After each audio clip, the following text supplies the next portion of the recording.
Welcome to the third season of The Morning Glory Project, Stories of Determination. I'm your host, Betsy Graziani Fassbender, and together with my co-producer, Angela Washington, we bring you really amazing stories of amazing people. I'm so lucky that I get to have these conversations and to share them with you. These are conversations with people who have overcome, people who have endured, people who have gone on when others might not have.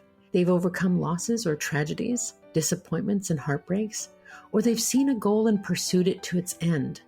And what I'm really fascinated by is they don't just share that they had these stories or that they lived them, but how. What were their inspirations? What were the resources they used? What ideas kept them going? How did they dig deep and find what they needed to find to go on? Because it's my belief that when we learn how someone else got through hard times or found their goals, that we learn how we might be able to do the same. Thank you so much for listening to the Morning Glory Project. And if you like what you hear, give us a like or a share on your social media site, or golly, use the good old-fashioned word of mouth and tell a friend about us. We love sharing these stories with other people. Thanks for listening.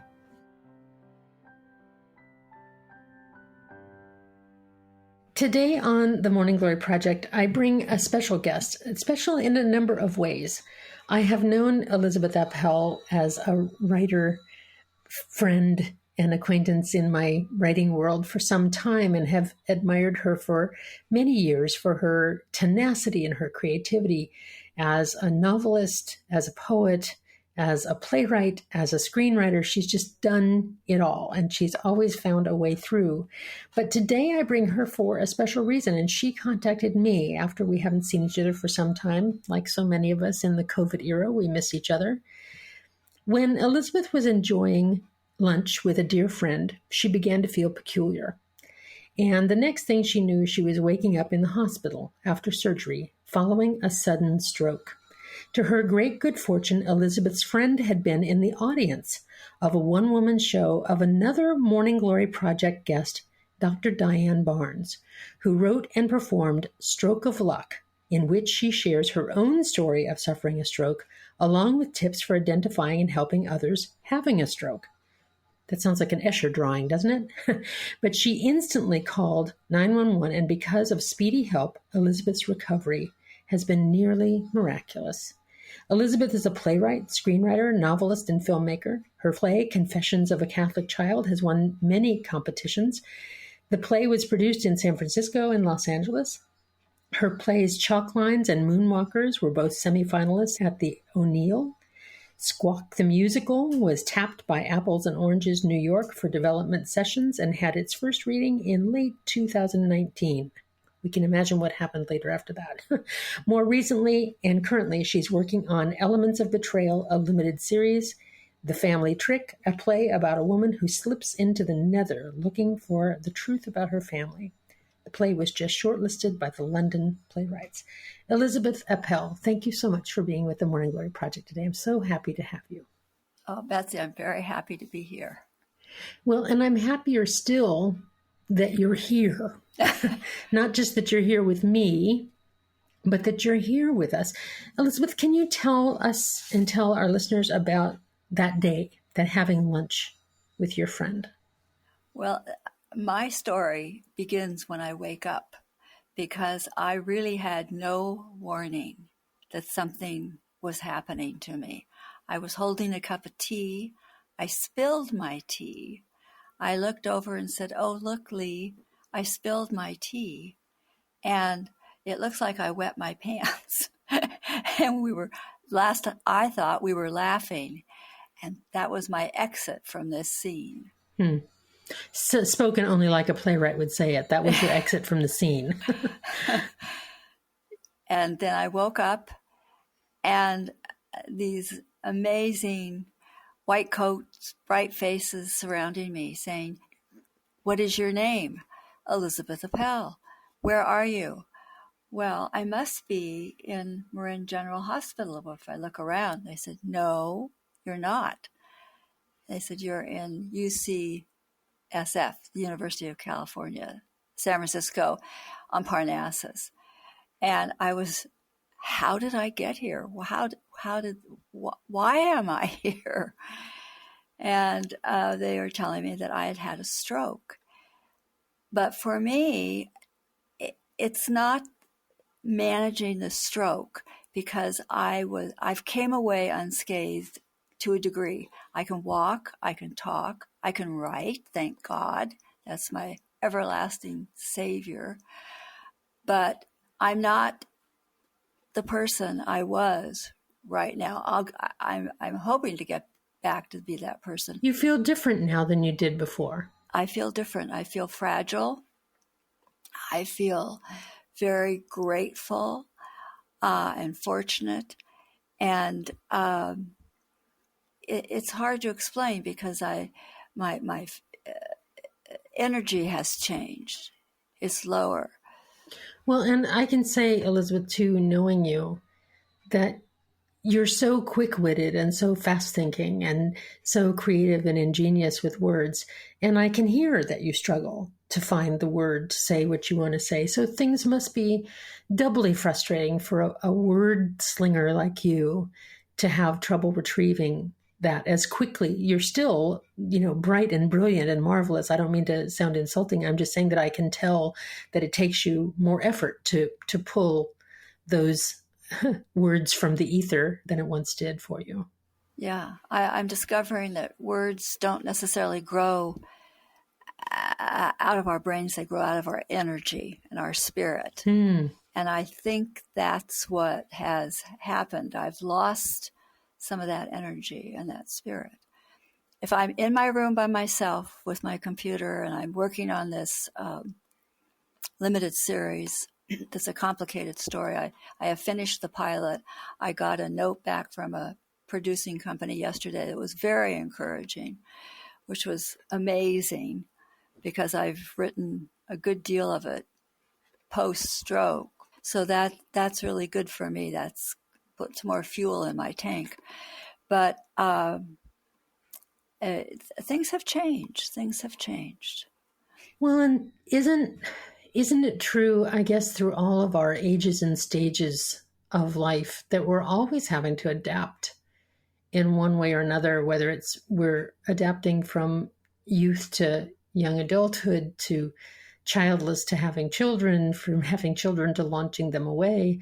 It seems that we're always adapting. And as we age, and, I'm climbing up there too, as we age, we're adjusting to the changes of our body and our mind. That's right. That's right. That's right. And some of us do it differently than others. I mean, some people will just, be able to do the two-step right into their hundreds, 102, 103. Well, and for you and for me, what my hope is that whatever the ages and stages bring me next, I hope to handle them with grace and not just sheer frustration. But we don't have control over that all the time. Well, I think you're going to do it well, Betsy. Well, we'll see. Everything sounds real great until you face it yourself, right? It's when people tell you that aging is hard. A friend of mine once said, he said, it's like telling somebody that the Grand Canyon is really big. Yeah. It's not that big until you're standing right at the cliff, right, and looking right at the canyon and seeing what it really, how big it really is. And you can't help but say, wow. Yeah, it is. It's big. It's big. When the change happens to you, it's a big deal. And so I don't want to minimize that for anybody. And I know also that because of the speed of your friend, you got care quickly, which was crucial. That is my message. That has become my message. Lots of people have strokes, but unfortunately, they don't come out like I did. They don't walk out of the hospital, or they don't talk their way out of the hospital, or write their way out because they've been so slammed. Now, I was slammed, no question about it. I had a serious stroke. But a couple of things happened. One, the medics, they got to me very fast. That's my message. Do everything as fast as you can to your friend or your family member or whoever you see struggling with either speech, or they can't smile, or they can't stand up or raise their hands. Yeah, this isn't the time to delay things and think about it. This is a 911. And the interesting thing about 911 is I'm not sure I would have been as quick to call them as Lee was. She'd had some experience because her mother had been ill. So she had called 911 before. So she just opened her phone and called them. I've always thought about, what kind of a cascade of events will I be opening once I make that call? Well, first of all, somebody's on the other end, and they will vet the call, whether they think they should send out the ambulance. In my case, they sent it out, and the the medics, who were highly trained, got word back to Marin General, and they were ready for me when I got there with it's the clot buster. It's called TPA. It's tissue proglastin activator. And that was what began my turnaround. And then they popped me into another ambulance. And I don't remember any of this.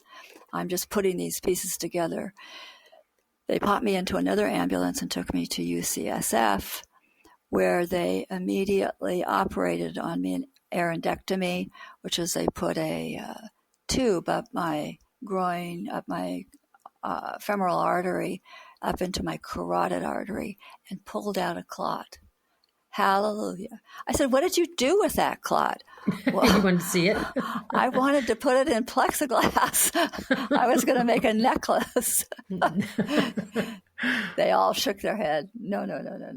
Well, clearly this stroke did not rob you of your sense of humor. No. Elizabeth, thank you. Before we go on, I want to say something. I want to go back to something, and that is, there's a weird full circle thing happening here, because I did not know Diane Barns. I was introduced to her by my co-producer, Angela Washington. I did not know her. I didn't know you knew her. We happened to be kind of from the same region of the country, but I didn't know that we had mutual connections. But your friend Lee happened to have been in Diane's one-woman show, Stroke of Luck, where she talks about her own stroke. Yes. And that's where your friend Lee got the information to call fast. It's just an amazing little story, or big story. I often talk about how storytelling is a life-saving thing. And I in this case, that's true both metaphorically and literally. Yes. That Diane Barnes' story and her producing herself as a one-woman show of that very likely was instrumental in saving your life, or saving the quality of your life at the very least. Exactly. Huge. It was a huge influence. And you keep using the term fast, the word fast, about how fast they came and how fast they intervened. And in fact, according to AARP magazine and Healthline and all those, there's an acronym FAST for if you're in the presence of somebody who you think is having a stroke. The letters FAST are really important. The first thing is if you witness facial weakness, or the person can't smile. So the first letter is face. Right. Look at their face and see if there's something going on. And the A is a stroke can cause muscle weakness and numbness and paralysis on one or both sides. And so ask the person if they can lift their arms and if they feel any weakness. And then the third one, the S for fast, is that strokes can also affect your speech. So if you ask them a simple question that they should know the answer to, are they unable to recall the words, or are they slurring their speech in some way? And lastly, the one that we've already been talking about, the T is time, that do not waste time. Elizabeth, I think a lot of women are really hesitant. We don't want to bother the 911 people if it's not a big deal. Let's wait it out and see if it's not a problem. It'll pass. I think there's a certain amount of that happens for lots of people, but I hear it more often from women. Yeah. And this is just not the time to worry about inconveniencing anybody. Yeah. Well, that's what they're there for. And that person on the other end of the line will be the person who decides whether to send the medics out to you or not. Yeah, if you're a friend having lunch with a buddy, you don't need to be the one deciding that. Right. Let the 911 operator determine that. Exactly. I had this feeling that, I would never call 911. Maybe somebody who is really important to this world would be needing that ambulance, not me. That's not how it works. That is not how it works. Well, not only that, darling friend Elizabeth, you are important to this world. Oh, thank you, Betsy. You're important to the people that you love, to the people who read your stories and see your plays, to your contribution. Each of us is important to this world. So there's no VIP tent for this. We're all VIPs here. Yeah. So Elizabeth, I can't help but think, I know because you've told me that the recovery process from this stroke this is not a snap of the finger, even though you had the great good fortune of being treated quickly and having comparatively minimal effect. It has not been without effect, and that you're having to have some determination to get through this, to get through the other side. What kinds of things are you needing to do to recover and to gain more and more of your former self back?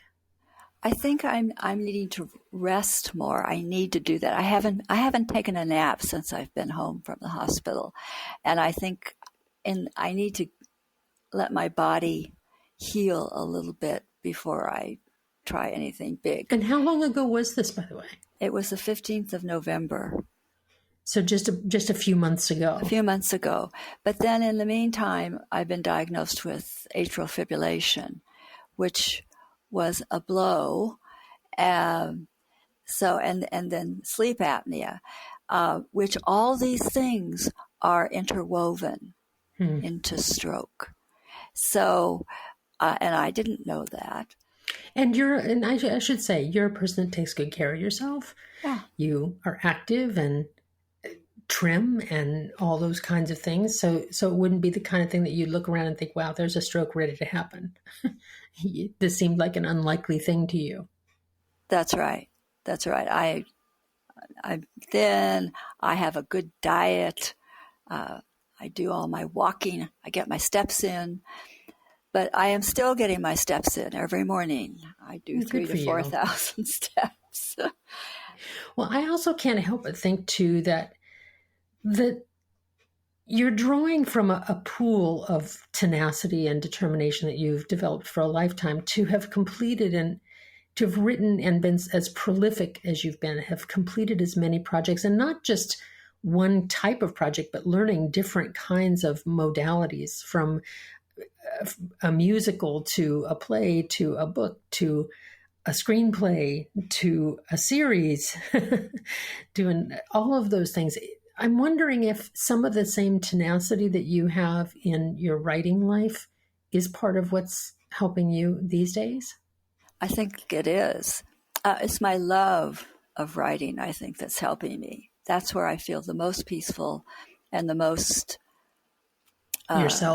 myself more stabilized when I'm working. But if anybody has to go through this, just know that there are ways of getting through it. And sometimes it is writing about it. Even if you're not a writer, I find that if I can encourage people to write down how they feel and then put it away for a couple of days and come back to it, they will say, oh, I didn't realize that was in me. And I think it's really important because it's a reflection of who you are and what you're feeling, which sometimes those feelings are hard to access. So you think that in addition to just the discipline that it takes to write and to complete projects, it sounds like what you're saying is that the writing process itself is reparative for you. It is. I'm trying to write that day, but it's a difficult write because I wasn't conscious through the beginning of it. but there are little snips of things that I remember. So I'm kind of creating a surreal set of moments and sounds and lights and things that might be very interesting. Well, I can think of few people more equipped to write about the weird than you. You did write a play. You did write a play about a woman getting eaten by her couch, I think, yes. if memory serves me. Mornings from the bathtub. She was just consumed by her couch. Yes. So your sense of the macabre and the strange and the peculiar and the humorous is part of what is going here. And I'm pleased to know that that's alive and well and wonderful.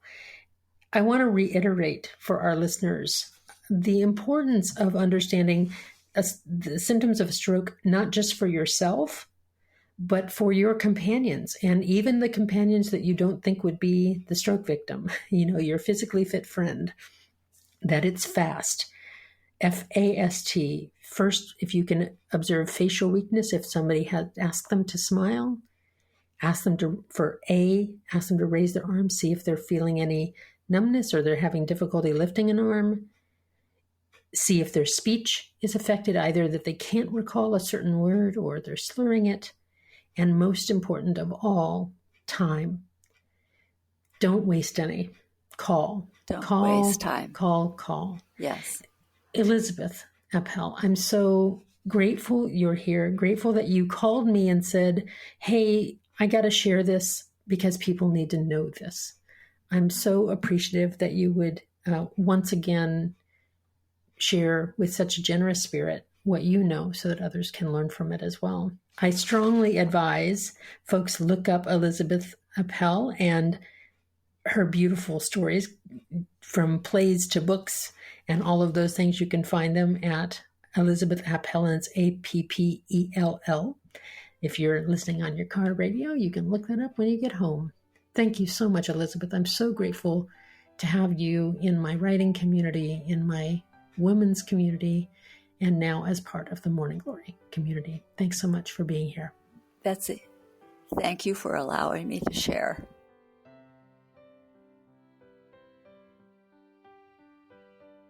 I'm so grateful that my friend Elizabeth Appell called me and said, hey, this happened to me, and I want to share this story because it's really important to get the message out of how to help somebody in the middle of a stroke. And she gave us very practical methods for taking care of that. I always say that storytelling is life-saving. I mean that on so many levels. I believe that stories, just for their inspiration, for their hope-giving, for their metaphorical life-giving, are indeed life-saving. But in this case, this is literal life-saving. That the fact that Elizabeth's friend was in the audience of someone telling her story, and she got information that helped Elizabeth continue to live her story. There's some kind of what Elizabeth Gilbert calls big magic about that. I rather like it. The other thing in terms of an extra bloom that Elizabeth talked about that I want to emphasize a little bit, and that is that part of her recovery process is writing and telling this story, and writing and telling all of her stories, her imagined and her lived ones. I wonder how much writing for me has been a life-giving thing, that it's a way for me to take a story out of the dark chambers of myself and put it out to where I can look at it and witness it, where it can be witnessed by others, if that's appropriate, or just for yourself. It's interesting to me that that's part of her stroke recovery, and that it's in her writing room that she feels the most at home. Whether you're a writer or not for other purposes, if you're going through a challenge, either an emotional one or a physical one, the process of writing about it can be so restorative and reparative. A number of the guests on the Morning Glory Project have talked about that. We've had other people that are recovering from traumatic brain injury, people that are recovering from abuse. This story thing, it's no small deal, people. It's about as close as I come to a religion. That's some pretty good extra blooms. Thanks so much for listening to the Morning Glory Project, and I hope that you are safe and well and happy, and that you are finding a way to tell your own story in your own way, and that is helping you to bloom.